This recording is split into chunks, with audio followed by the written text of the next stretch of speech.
is to remake this state in the image of our people. I want to remind you, brothers and sisters, that we as Muslims here in this part of the world have an agenda.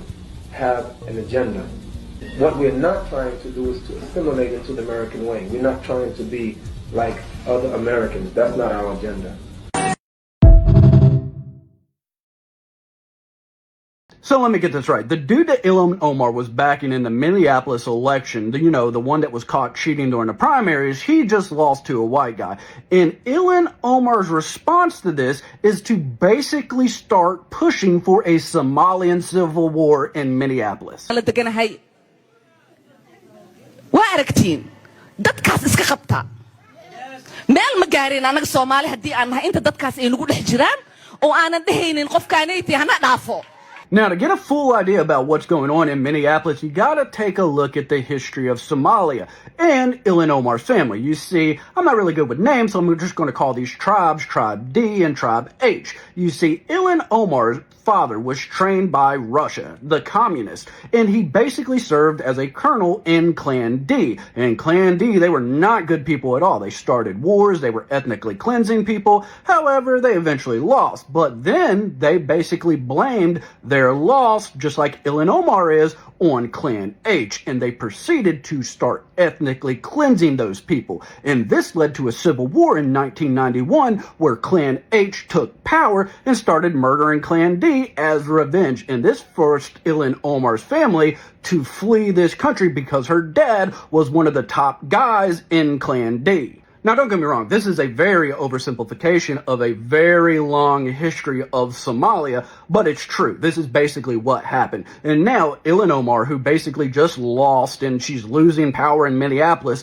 is starting to push the same rhetoric and blaming the same people that her father's clan did in Somalia that basically led to a genocide. And this just shows how big of a hypocrite Ilhan Omar is, because this speech that she gave after this dude lost basically goes against everything she says she stands for. And I think the biggest disgrace out of all of this is that one of the largest cities in America's elections are now determined not by American voters, but Somalian refugees and their tribal politics. Spoke to him, but they got to support him.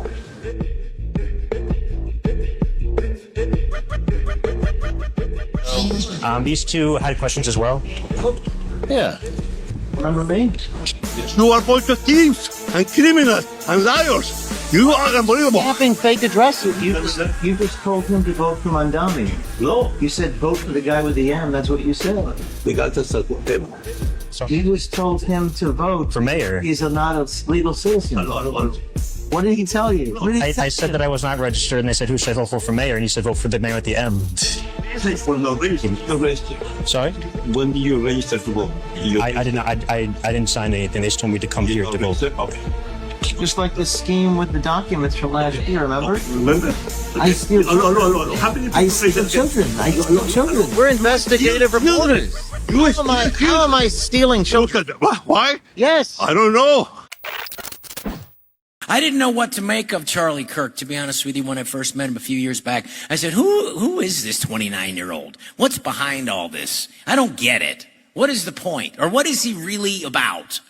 And then slowly, I realized what he was trying to do was he really wanted to empower young people, because this is your country. You are the future. And we have to make sure that you don't let the excesses of my generation ruin your opportunity to buy a home, to have free speech, and to live your life in the freest and the greatest experiment in human history, the United States of America. Iran's ambassador is being kicked out of Australia. It's an almost unprecedented move. In fact, it's the first time an ambassador has been expelled since the Second World War. The reason: Iran has been exposed as triggering at least 2 anti-Semitic attacks on Australian soil, including one at Bondi. The political fallout in a moment, but first this report from our political editor, Mark Riley.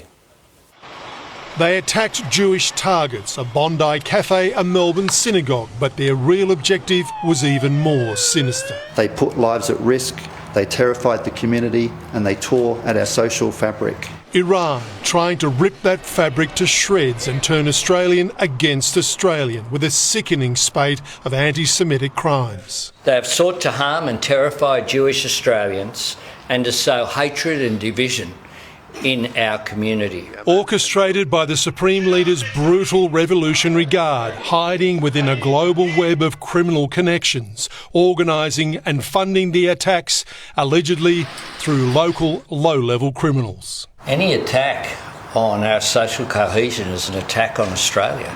Iran's ambassador and 3 senior diplomats given 7 days to pack their bags and get out. This is the first time in the post-war period that Australia has expelled an ambassador. The Revolutionary Guard to be listed as a terrorist organisation. ASIO helped by intelligence partners unpicking its global syndicate, tracing encrypted messages, crypto payments and financial exchanges, exposing a trail leading directly to Tehran.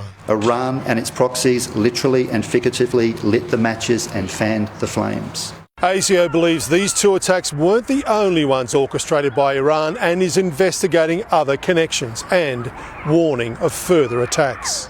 A covert operation overnight evacuating all our Tehran embassy staff now safely in a third country. Any Australian who might be considering travelling to Iran, please do not do so. These attacks instigated by the Iranian regime are an attack on our nation and our sovereignty, and as Australians, we are outraged by them.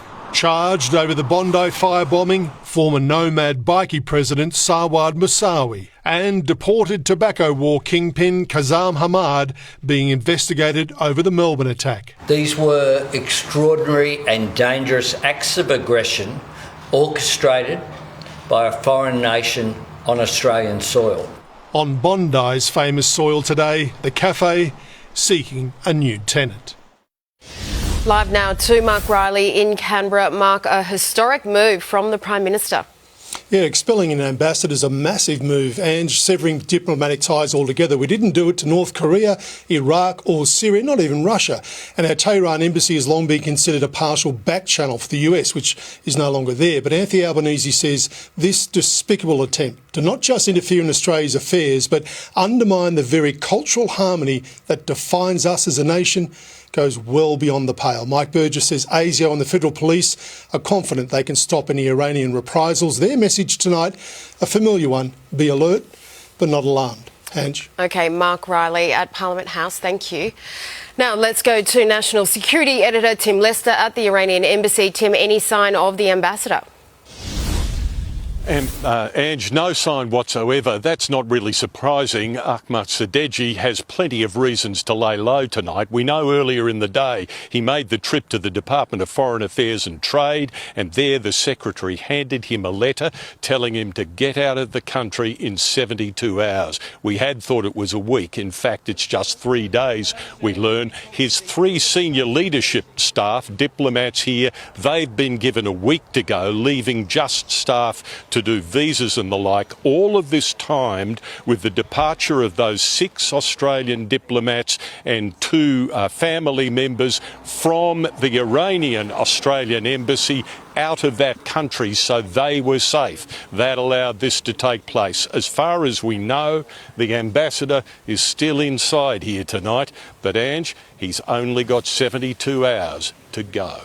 Tim Lester, thank you. So today we are announcing that we are going to be handing out bonus checks of $10,000 to TSOs, to agents who work for TSA who served with exemplary service. And what that means is that we are going to not only continue their paychecks like they should have received all along, but also they're going to get a bonus check for stepping up, taking on extra shifts, for showing up each and every day, for serving the American people, and taking seriously the mission that the Department of Homeland Security takes seriously and that they take seriously every single day, and that's keeping the American people safe while they go and commute across the country and while they do their work and business and take care of their families. Long term, but a couple of days ago. In fact, during the meeting we were there, a couple of you were there and some of you saw it. So he's here and he's got about 6 people on each side. And every one of those people was standing like this. They were at attention. And I made a comment to one of them and he got no response. I said, "Are you going to answer me?" I got no response. and President Xi didn't let him have any. So if there's any question, I said, I want my cabinet to behave like that. I'm demanding that I want them sitting up like that, Tim, just nice and straight. I never saw posture like that. I've never seen men so scared in their lives. They have the equivalent of a vice president. He was. I said, "Are you going to answer my question?" And he's like, he doesn't move. I said, "What's wrong with this guy?" "I will answer all questions." Why don't you behave like that? JD doesn't behave like that. JD buds into conversations. I want to have that for at least a couple of days, okay, JD? We'll keep you long term, but a couple of days of that would be very, very nice. Okay, I want to.